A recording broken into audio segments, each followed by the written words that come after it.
नमस्कार, राम राम, राधे राधे। मैं जबीर इतिहास के सेशन को प्रारंभ करते हुए आज आप लोगों से चर्चा पर चर्चा की जाएगी कि मौर्य शासन व्यवस्था को यानी कि मौर्य वंश किस तरह से उसकी स्थापना होती, उसके संस्थापक कौन होते हैं, उसकी शासन प्रशासन व्यवस्था किस प्रकार की रहती है और उसमें इतिहासकार अपना अपने विचार, अपनी जानकारी किस तरीके से साझा करते हैं, इसके बारे में आप लोगों से चर्चा की जाएगी। जैसे कि मैंने पिछली क्लास में आप लोगों से ईसाई धर्म और पारसी धर्म के बारे में आप लोगों से बताया था। इस्लाम धर्म के भी बारे में बताया, यानी बौद्ध, इस्लाम, सिख सारे धर्मों के बारे में हम लोगों ने चर्चा की थी। उसी को आगे कंटिन्यू करते हुए आज हम लोग चलते हैं मौर्य वंश। मौर्य वंश के संस्थापक किसे माना जाता है, मौर्य वंश की शासन व्यवस्था किस तरीके से चलती थी, उन सारी व्यवस्थाओं को हम लोग बहुत अच्छे तरीके से समझेंगे, जानेंगे और एग्जाम के या पेट के एग्जाम में या वनडे के किसी भी एग्जाम में यानी कि यूपी स्पेशल के एग्जाम में या किसी भी अदर स्टेट के एग्जाम में अगर ये चैप्टर आता है तो सबसे ज्यादा हेल्पफुल रहेगा आप लोगों को। तो सभी लोग बने रहें मेरे चैनल के साथ में और लाइक करते रहें और चैनल को सब्सक्राइब और अपने अपने दोस्तों के साथ शेयर करते रहें। तो आइए चलते हैं दोस्तों मौर्य चंद्रगुप्त मौर्य के बारे में, यानी कि मौर्य वंश की स्थापना किस तरीके से होती है, मौर्य वंश के बारे में हम लोग जानेंगे। तो देखिए हमारा चैप्टर है अध्याय 15 यानी 15 चैप्टर का है। इसमें देखिएगा सीक्वेंस बाय दिए गए हैं कि कौन कब आया शासन व्यवस्था में। तो सबसे पहले हम लोग सीखेंगे बेटा चंद्रगुप्त मौर्य के बारे में। चंद्रगुप्त मौर्य ने एक नए धर्म की स्थापना की जिसका नाम है मौर्य वंश। यह मौर्य वंश बहुत ही बड़े स्तर पर इसका विस्तार हुआ था और उसमें एक सबसे अहम रोल निभाने वाला जो शासक था, सम्राट था, जिसका नाम बेटा था चंद्रगुप्त मौर्य। चंद्रगुप्त मौर्य वही व्यक्ति है जिसने जिसने 322 ईस्वी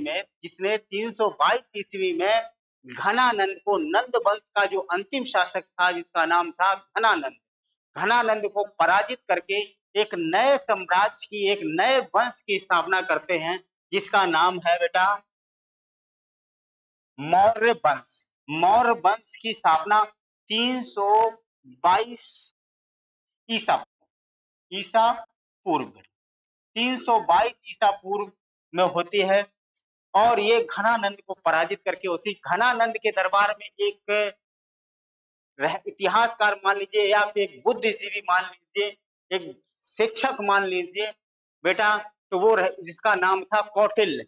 कौटिल्य की दरबार में, भरे दरबार में बहुत भयंकर तरीके से उसकी बेइज्जती की जाती है।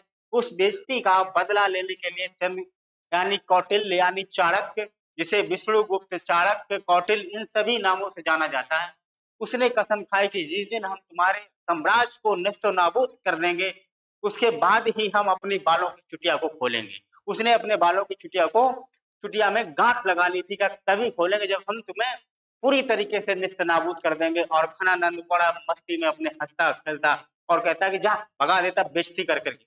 और वहीं पर जब रास्ते में वो जब जाता है तब उसने एक बच्चों को खेलते हुए देखा। उसमें एक व्यक्ति था जिसका नाम था बेटा चंद्रगुप्त। चंद्रगुप्त का जब देखा उसने, एक राजा और ये वैसा वाला गेम चल रहा था जैसे बच्चे गांव में छोटे छोटे खेलते हैं, तो देखा कि यार इस बच्चे में बहुत गजब का टैलेंट है, उसको उठाया। जबकि वो जो था वो निम्न कुल का था। निम्न कुल का यानी उसे कहा जाता था ब्रसल, यानी कि निम्न कुल का होने के बावजूद उसे ले जाकर के उसे ट्रेंड करता है, बढ़िया से शिक्षा दीक्षा दी जाती है और बढ़िया से फिर उसे क्या किया जाता है, 322 ईस्वी में घनानंद से उसका युद्ध होता है और उस युद्ध में घनानंद को बहुत बुरी तरीके से पराजित करता है और बाद में जाकर के वो क्या होता है, एक नए वंश की स्थापना हो जाती है जिसे कहा जाता है मौर्य वंश। मौर्य वंश के संस्थापक किसे माना जाता है, तो बेटा संस्थापक किसे माना जाता है, तो संस्थापक माना जाता है बेटा चंद्रगुप्त मौर्य को।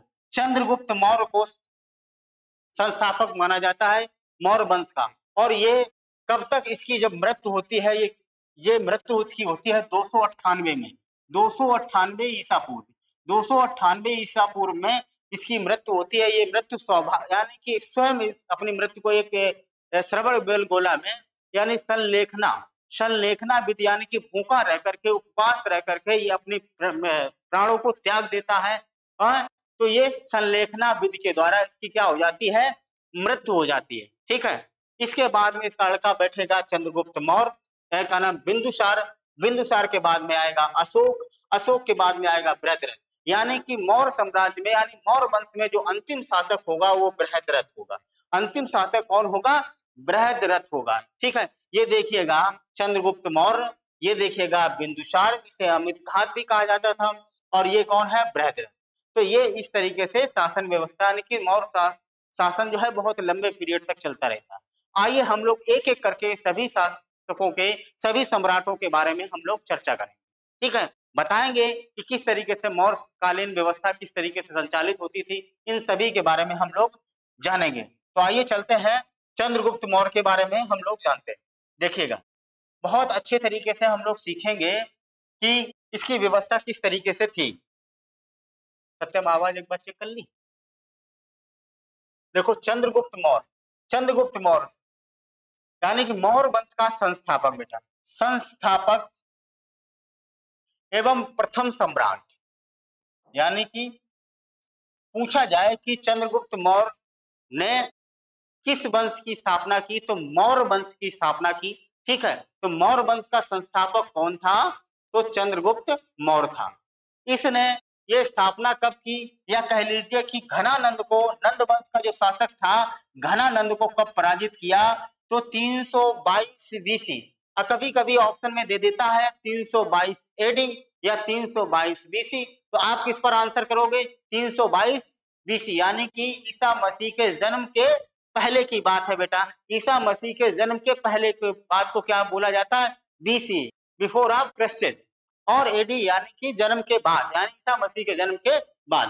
तो 322 ईस्वी में नंद वंश का जो शासक था घनानंद उसको क्या करता है, हराता है। ठीक है, अब इसकी जन्म की बात करेंगे तो चंद्रगुप्त मौर्य की जन्म कब होता है, तो 345 ईसा पूर्व, 345 ईसा पूर्व इसका जन्म होता है। और इसके अन्य नाम क्या है, अन्य नाम के बारे में हम लोग जानेंगे। स्ट्रैबो, एरियन और जस्टिन, इन सभी ने इनको क्या बोला है, सैंड्रोकोटस। इन इतिहासकारों ने इसे क्या बोला है, सैंड्रोकोटस। यानी स्ट्रैबो, एरियन और जस्टिन, इन सभी ने इसे क्या बोला है, सैंड्रोकोटस। एपियंस और प्लूटार्क, एपियंस और प्लूटार्क ने क्या कहा है, एंड्रोकोटस। देखो इसके अन्य नामों में एंड्रोकोटस है, सैंड्रोकोटस है। उसके बाद निरयाकस ने इसे कहा है सैंड्रोकोटस, इस तरीके से। और ये जो सैंड्रोकोटस है ये मुद्रा राक्षस यानी विशाखदत्त की पुस्तक है, इसका नाम है मुद्रा राक्षस। इसमें इसे कहा जाता है ब्रसल। ब्रसल कहां पर मिलेगा आपको, अगर ब्रसल शब्द जो मिलेगा, ब्रसल का मतलब होता है निम्न कुल। यानी कि इसका कुल कैसा था बेटा, तो इसका कुल जो था निम्न कुल था, यानी कुलीन वर्ग का नहीं था, एक शूद्र व्यक्ति था। एक मान लीजिए इसका ये शूद्र व्यक्ति था। तो ये किसमें मिलेगा, तो ये विशाखदत्त की एक पुस्तक है जिसका नाम है मुद्रा राक्षस। मुद्रा राक्षस में इसे क्या कहा गया है, ब्रसल कहा गया। यानी कि ब्रसल इसका जो था, यानी कि निम्न कुल का व्यक्ति था, जो चंद्रगुप्त मौर्य था वो ब्रसल इसे बोला गया है। ठीक है, आगे चलते हैं, आगे देखिएगा। अब इसका जो जब ये गद्दी पर बैठा सम्राट बना बेटा, तब इसका जो प्रधानमंत्री बनाया, जिसने इसे राजा बनाया, सम्राट बनाया, उसी को एक अहम पद मिलता है, एक अहम पद दिया जाता है जिसका नाम है प्रधानमंत्री। क्या नाम है, प्रधानमंत्री। जैसे भारत के प्रधानमंत्री कौन है, तो कौन है, नरेंद्र मोदी जी। ठीक है, इसी तरीके से चंद्रगुप्त मौर्य सम्राट था, और सम्राट ने अपनी शासन व्यवस्था की देखरेख के लिए एक प्रधानमंत्री को नियुक्त किया था। उस प्रधानमंत्री का नाम बेटा क्या है, तो चाणक्य है, कौटिल्य है, विष्णुगुप्त है। यानी कि ये सारे नाम बेटा एक ही लोगों के हैं, एक ही लोगों के हैं। चाणक्य है, कौटिल्य है, विष्णुगुप्त है।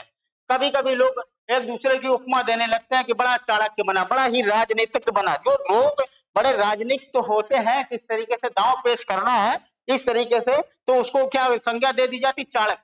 चाणक्य ये बहुत बड़ा राजनीतिक था, है, तो इस वजह से चाणक्य इसका नाम था।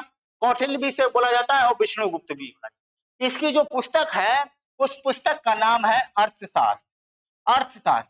आप देखो नाम, अगर नाम के ऊपर जाओगे तो नाम के ऊपर जाओगे तो ये ध्यान रखना, ये अर्थशास्त्र अर्थ से यानी पैसे से इसका कोई लेना देना नहीं है, पैसे से इसका कोई लेना देना नहीं है, मगर इसका लेना देना किससे है? राजनीति से है। किससे है? तो राजनीति से है, राजनीति से है, शासन व्यवस्था से है प्रशासन व्यवस्था से है।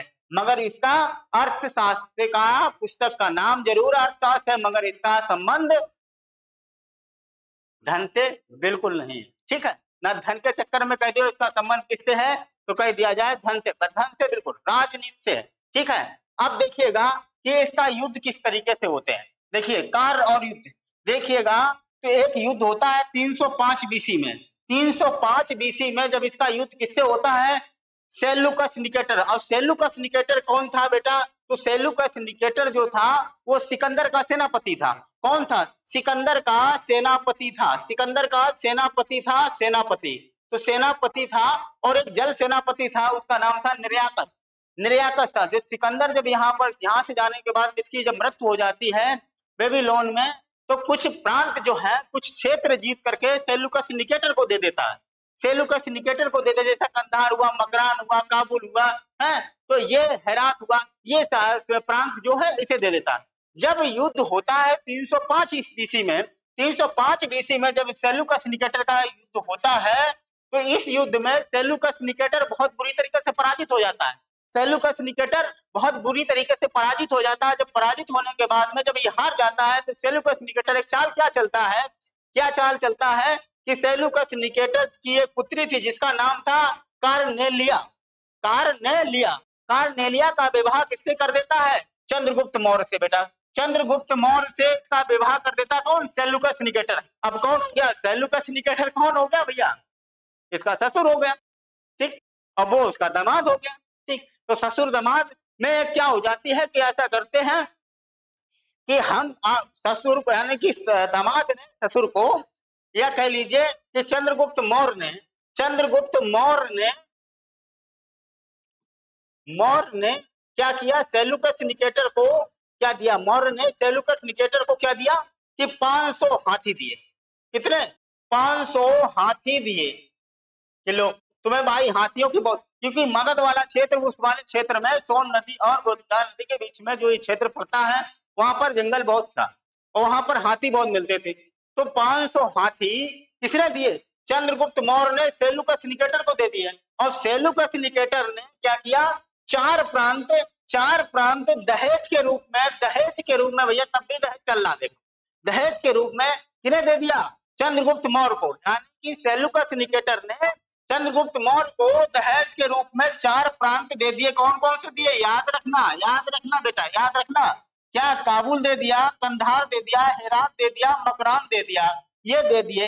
देखो 500 हाथी दिए चंद्रगुप्त मौर्य ने उसे, और सेल्यूकस निकेटर ने 4 प्रांत ये दे दिए किसे? दहेज के रूप में चंद्रगुप्त मौर्य को। तो बताइए भाई, ये क्षेत्र देखो बाबर जब आएगा, बाबर का यानी कि बाबर फरगना और उसका काबुल वाला क्षेत्र से है, मगर फिर भी क्या होता है कि ये वाले क्षेत्र को पहले ही दहेज के रूप में चंद्रगुप्त मौर्य पा चुका था पहले। देखो काबुल हुआ, कंधार हुआ, हेरात हुआ, मकरान हुआ, ये सारे के सारे क्षेत्र किसके हाथ में आ जाते हैं? चंद्रगुप्त मौर्य के हाथ में। तो इसका और ज्यादा विस्तार हो जाता है, इसका और ज्यादा चंद्रगुप्त मौर्य का शासन व्यवस्था में बहुत सारा क्षेत्र इसके हाथ में आ जाता है। ठीक है, आइए चलते हैं आगे अगली स्लाइड के ऊपर। देखिएगा, अब देखिएगा यहाँ से निकलेगा रुद्रदामन का जूनागढ़ गिरनार अभिलेख। यहाँ से क्वेश्चन कब अगर उठा के आप देखोगे तो विदित यानी कि 8-10 सालों के बीच में ये क्वेश्चन बहुत पूछा जाता है। यहाँ से बहुत क्वेश्चन ये पूछा जाता है कि रुद्रदामन का जूनागढ़ अभिलेख जो था वो क्या था? संस्कृत भाषा का सबसे बड़ा अभिलेख था। संस्कृत रुद्रदामन का जूनागढ़ गिरनार अभिलेख, यानी गिरनार अभिलेख कह लीजिए या रुद्रदामन का जूनागढ़ अभिलेख, ये संस्कृत भाषा का सबसे बड़ा अभिलेख था। क्योंकि ये और इस तरीके से पूछा जाता है कि चंपू शैली में सबसे बड़ा अभिलेख कौन सा लिखा गया था? तो चंपू शैली होती है वो जो गद्य और पद्य दोनों में लिखी जाती है, गद्य और पद्य दोनों में लिखी जाती, उस शैली को बेटा क्या बोला जाता है? चंपू शैली। हाँ, चंपी करना नहीं, चंपू शैली, यानी कि गद्य और पद्य में दोनों तरीके से लिखा जाता है, गद्य और पद्य में दोनों तरीके से लिखा जाता है उसे क्या कहा जाता है? चंपू शैली। ठीक है, आप कमेंट बॉक्स में बताएंगे, जब भी आप वीडियो देखेंगे वॉच करेंगे तो कमेंट बॉक्स में आप बताइएगा कि गद्य और पद्य में कौन सा वेद लिखा गया है, गद्य और पद्य में कौन सा वेद लिखा गया है, इसको कमेंट करके आप बताएंगे। ठीक है, आगे चलते हैं। एक और घटना घटित होती है कि बेटा चंद्रगुप्त मौर्य का एक राज्यपाल था जिसका नाम था पुष्यगुप्त। क्या नाम था? पुष्यगुप्त ने क्या किया था? सुदर्शन झील का निर्माण करवाया था। वो भी कहां पर करवाया था? सौराष्ट्र गुजरात में। सौराष्ट्र गुजरात में इसका निर्माण करवाता है। किसका? सुदर्शन झील का। सुदर्शन झील का एक चंद्रगुप्त मौर्य का एक दरबार राज्यपाल था, जो कहाँ का राज्यपाल था? सौराष्ट्र का था। सौराष्ट्र का राज्यपाल जो था उसने क्या किया कि एक सुदर्शन झील का निर्माण करवाया और इसे दो लोगों ने इसे पुनः निर्माण करवाया, इसे फिर से मॉडिफाई करवाया। एक तो अशोक ने इसे पुनः निर्माण करवाया और एक रुद्रदामन द्वारा इसे पुनः निर्माण करवाया जाता है। ठीक है, अब बात करेंगे मेगास्थनीज। मेगास्थनीज कौन था? तो मेगास्थनीज बेटा था सिकंदर का एक सेनापति था जिसका नाम था सेल्यूकस निकेटर। सेल्यूकस निकेटर को हमने बताया आपको कि 305 बीसी में 305 बीसी में चंद्रगुप्त मौर्य ने बहुत बुरी तरीके से पराजित किया था। फिर उसकी लड़की के साथ में इसका विवाह करवा दिया जाता है तो 4 प्रांत मिल जाते। तो मेगास्थनीज सेल्यूकस निकेटर का क्या था? राजदूत था।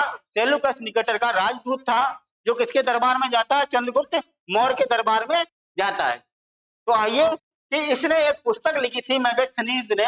उस पुस्तक को बहुत पूछा जाता है इंडिका। इंडिका पुस्तक लिखी थी। ये इंडिका का संबंध किससे है? तो मौर्य साम्राज्य के शासन व्यवस्था से है। मौर्य साम्राज्य के शासन व्यवस्था से इंडिका पुस्तक है। ठीक है, इंडिका पुस्तक किसने लिखी? तो मेगास्थनीज ने लिखी। अब आगे चल के हम बताएंगे आप लोगों को कि इंडिका में क्या क्या दिया गया है, कि क्या क्या किसके बारे में क्या दिया गया। तो मेन बातों को हम लोग समझेंगे, जानेंगे, यहाँ से बनने के क्वेश्चन चांस रहेंगे आपके पास। तो आइए चलते हैं इंडिका का यानी कि इंडिका में क्या क्या कुछ बातें इंपोर्टेंट दी गई हैं उन पे बात करते हैं। तो देखिएगा, जैन धर्म का अनुयायी कौन था? जैन धर्म का अनुयायी कौन था बेटा? तो चंद्रगुप्त मौर्य था। ठीक है, इसके जो गुरु थे, इसके गुरु थे भद्रबाहु थे। कौन थे? कौन थे? भद्रबाहु थे। ठीक है, भद्रबाहु थे। हाँ, चंद्रगुप्त मौर्य के जो गुरु थे उनका नाम क्या था? उनका नाम था गुरु भद्रबाहु। गुरु वहीं से इन्होंने क्या ली थी? उससे ही शिक्षा दीक्षा ली थी। और उसके बाद 1998 बीसी में कर्नाटक के श्रवणबेलगोला में जैन विधि एक संलेखना होती है। संलेखना यानी कि इसे कहा जाता है उपवास रह के, उपवास रहकर प्राण त्यागना, प्राण त्यागना। हाँ, बिना कुछ खाना पीना किए हुए कई दिनों तक आप कुछ नहीं खाते पीते हैं तो ऑटोमेटिक क्या हो जाती है? उसकी मृत्यु हो जाती है। तो उस विधि को क्या कहा जाता है? संलेखना। संलेखना विधि के द्वारा क्या होता है? चंद्रगुप्त मौर्य की 298 बीसी में 298 ईसा पूर्व में इनकी क्या हो जाती है? मृत्यु हो जाती है। देखिएगा, समझिएगा इन लोगों। ठीक है, हाँ, आगे चले। आप देखिएगा इंडिका पुस्तक के बारे में क्या क्या दिया गया है। ठीक, इंडिका पुस्तक में क्या दिया गया है इनके बारे में हम लोग समझ लेते हैं। क्या दिया गया? देखो, इंडिका पुस्तक का पता ही है कौन है? तो मेगास्थनीज है। मेगास्थनीज है इसके पुस्तक के लेखक। ठीक है, तो चंद्रगुप्त मौर्य के दरबार में सेल्यूकस का क्या था? राजदूत था। ठीक, चंद्रगुप्त मौर्य के दरबार में ये किसका राजदूत था? सेल्यूकस निकेटर का राजदूत था। ठीक है, विवरण इसमें इंडिका में क्या क्या विवरण दिया गया है? तो मेगास्थनीज के अनुसार सम्राट का जनता के सामने आने के अवसरों पर शोभा यात्रा के रूप में जश्न मनाया जाता था। यानी कि जब वो जनता के समक्ष, यानी मेगास्थनीज में दिया गया, जब सम्राट यानी कि चंद्रगुप्त मौर्य जनता के सामने आते थे, आने के अवसर पर शोभा यात्रा निकाली जाती थी और बड़ा जश्न मनाया जाता था। बहुत ही जश्न मनाया जाता था। देखो, लोग हंसते खेलते थे, उलते थे, नाचते थे, ढोल नगाड़े बजते थे। ठीक है, तो जनता के सामने जब भी कहता है मेगास्थनीज अपनी इंडिका पुस्तक में लिखता है, सम्राट जब जनता के बीच में आते थे, सामने आते थे, तो क्या होता था? जश्न मनाया जाता था। ठीक है, आगे क्या दिया गया है कि उन्हें एक सोने की पालकी में ले जाया जाता था। यानी कि सम्राट को सोने की एक पालकी में ले बैठाकर ले जाया करता थे, यानी कि एक जगह से दूसरी जगह यानी भ्रमण करवाया जाता था, तो सोने की पालकी होती थी। बताइए भाई क्या बात है, सोने की पालकी हुआ करती थी। ठीक, आगे चलते हैं कि उसके जो अंगरक्षक थे, उनके जो अंगरक्षक थे सोने और चांदी से अलंकृत हाथियों पर सवार रहते। अरे गजब यार जो अंगरक्षक थे, सेवक थे, यानी कि जो उनकी सेफ्टी के लिए रहते थे अंगरक्षक, वो कैसे थे, ब्लैक कमांडो कैसे थे, सोने और चांदी से अलंकृत हाथियों के पर सवार रहते थे। हाथी भी बेटा उनके ऊपर क्या लगा होता था, यानी कि वो सजावट कैसी हाथियों के ऊपर कर रखी होती थी, सोने चांदी से सजे होते थे, और उनके ऊपर उनके क्या बैठते थे, अंगरक्षक बैठते थे, ब्लैक कमांडो एक तरीके से बैठते थे सेवा करते उनकी सेफ्टी के लिए, और चंद्रगुप्त मौर्य यानी सम्राट सोने की पालकी में बैठते थे। ठीक है, यहां तक बात समझ में आई है, यहां तक बात समझ में आई बच्चा मेरे। चलो आगे देखते हैं और क्या दिया गया अंगरक्षकों के बारे में। बड़ी बढ़िया जानकारी दी गई भाई इंडिका में है।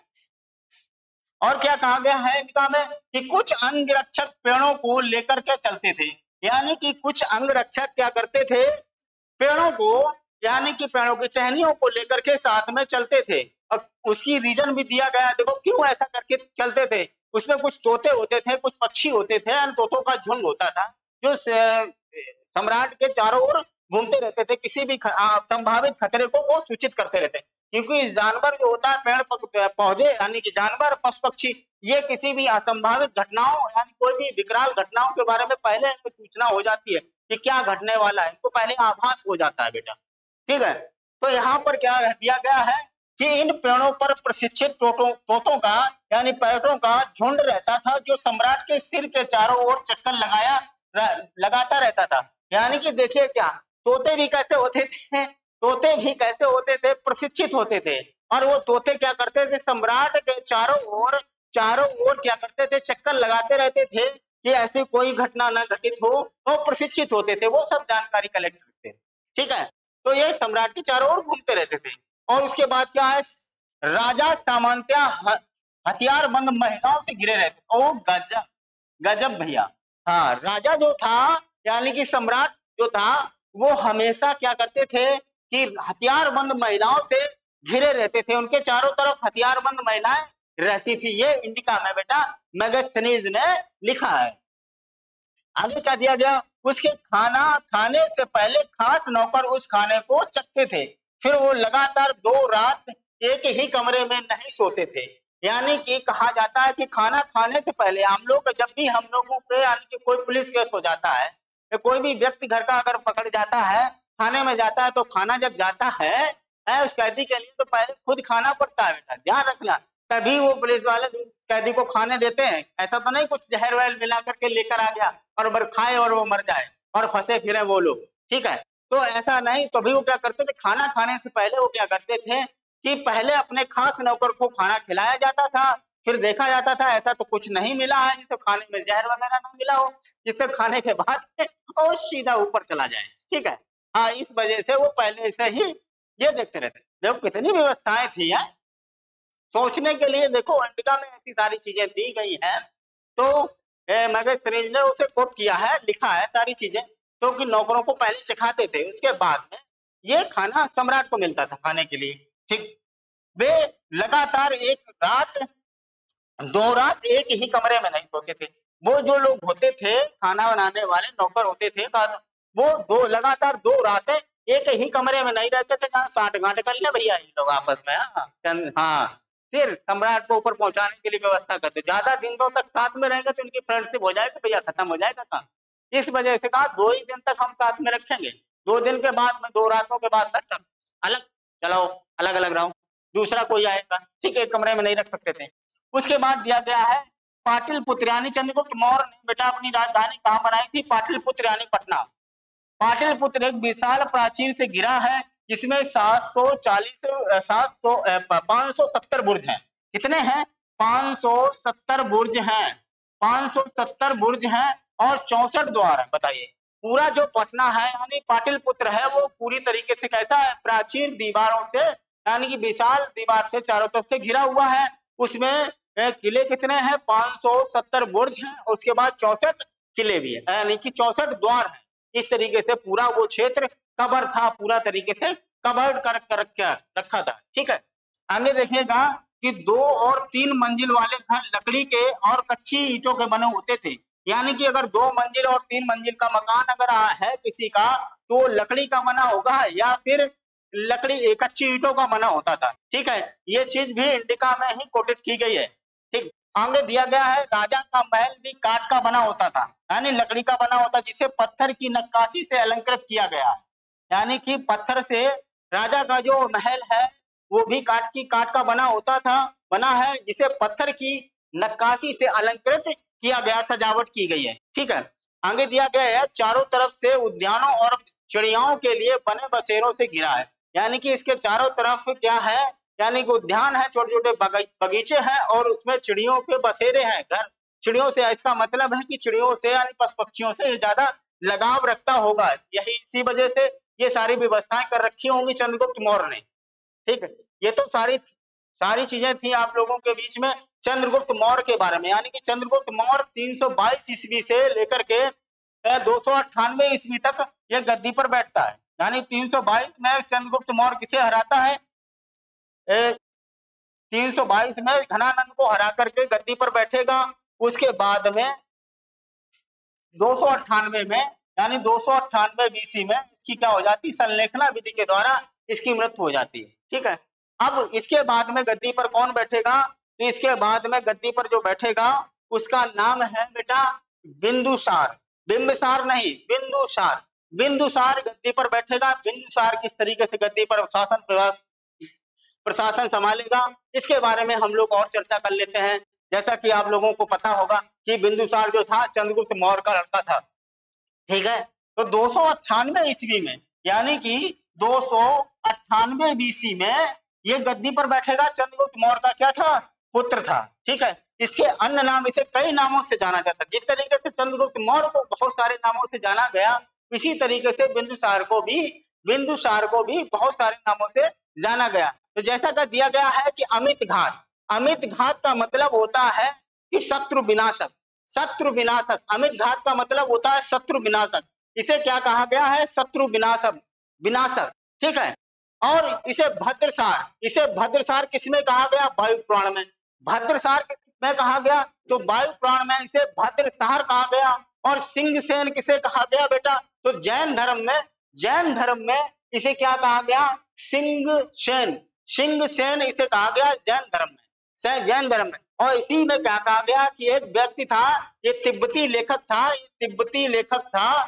तो इस तिब्बती लेखक ने, इतिहासकार भी था, तो इस तिब्बती लेखक जिसका नाम है तारानाथ, तिब्बती लेखक तारानाथ ने इसे 16 राज्यों का विजेता कहा। ये बौद्ध विद्वान था जिसका नाम था तारानाथ। ये एक तिब्बती लेखक था जिसने 16 राज्यों का, यानी 16 राज्यों का विजेता कहा। यानी कि कितने महाजनपद थे? 16 महाजनपद थे। 16 महाजनपदों को इसने क्या कहा? विजित किया था। ठीक है, तो इसे कहा गया, किसने ये बात किसने कही? तो इसने कही बेटा तारानाथ ने इसे 16 राज्यों का विजेता कहा गया। ठीक है, और ये किस धर्म से संबंधित था? तो ये था आजीवक संप्रदाय के अनुयायी था। ये आजीवक संप्रदाय का अनुयायी था, जिसका संस्थापक किसे माना गया है?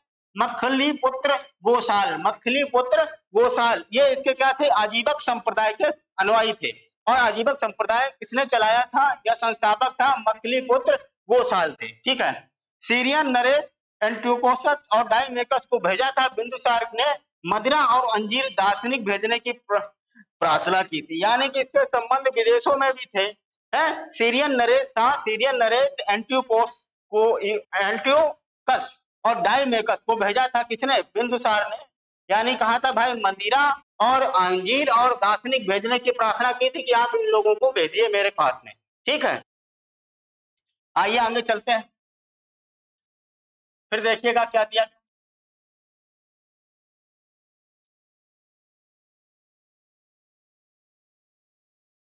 बिंदुसार की सभा में 500 सदस्यों वाली एक मंत्रि परिषद थी।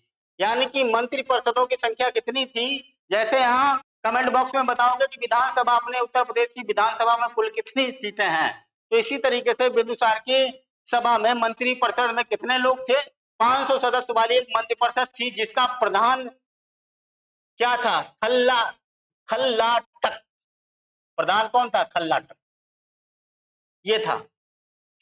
बिंदुसार के शासन काल में तक्षशिला सिंधु झेलम नदी के बीच में हुए 2 विद्रोहों का वर्णन है। इस विद्रोह को दबाने के लिए बिंदुसार ने सुसीम और उसके बाद में अशोक को भेजा था।